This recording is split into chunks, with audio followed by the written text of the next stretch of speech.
Salut à tous, c'est Steven, et comme vous l'avez vu dans le titre de la vidéo, Apple a enfin officialisé ce que l'on soupçonnait depuis pas mal de temps déjà. Les nouveaux iPhone 6S et 6S Plus seront présentés le 9 septembre 2015 lors d'un keynote. Ça confirme ce que je vous disais dans une précédente vidéo, c'est maintenant une quasi-certitude avec cette annonce du 9 septembre. Les nouveaux iPhones seront disponibles le 18 septembre prochain.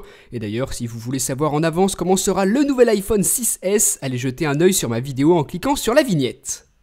Donc voilà, les journalistes ont reçu le carton d'invitation, il ressemble à ça, c'est celui que je vous affiche en ce moment à l'écran, donc comme d'habitude, on peut toujours y déceler un petit peu des prédictions par rapport à ce qu'Apple va présenter pendant l'événement. Donc je vous laisserai dans les commentaires me dire ce que vous en avez pensé.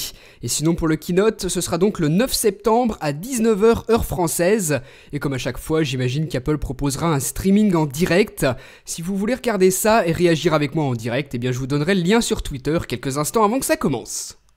Apple va donc y présenter les deux nouveaux iPhones, mais pas seulement. Ça fait déjà quelques années qu'on entend parler de rumeurs autour d'un projet de télévision connectée made in Apple. On ne sait toujours pas si ça existera un jour, mais pour le moment, ce qui est sûr, c'est qu'Apple proposera très bientôt la nouvelle génération de son boîtier Apple TV. Le support de la 4K devrait être au programme, un design quelque peu revu et des performances à la hausse par rapport à la génération précédente.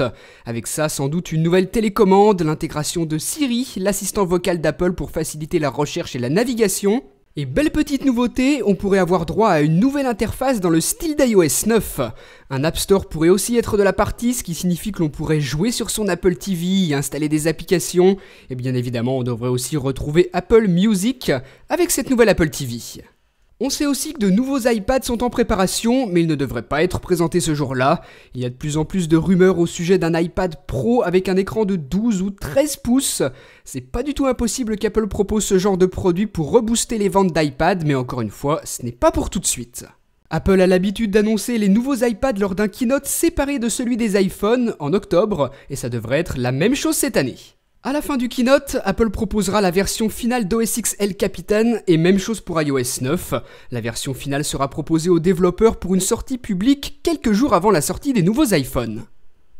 Donc voilà, en gros, ce qu'il y aura au menu ce 9 septembre. Comme d'habitude, Apple annoncera quelques chiffres, va parler des nouvelles versions d'iOS et OS X et finira par présenter la nouvelle Apple TV, puis laissera la place à la présentation des nouveaux iPhones, l'iPhone 6S et l'iPhone 6S Plus, pour finir par annoncer les prix et les dates de sortie.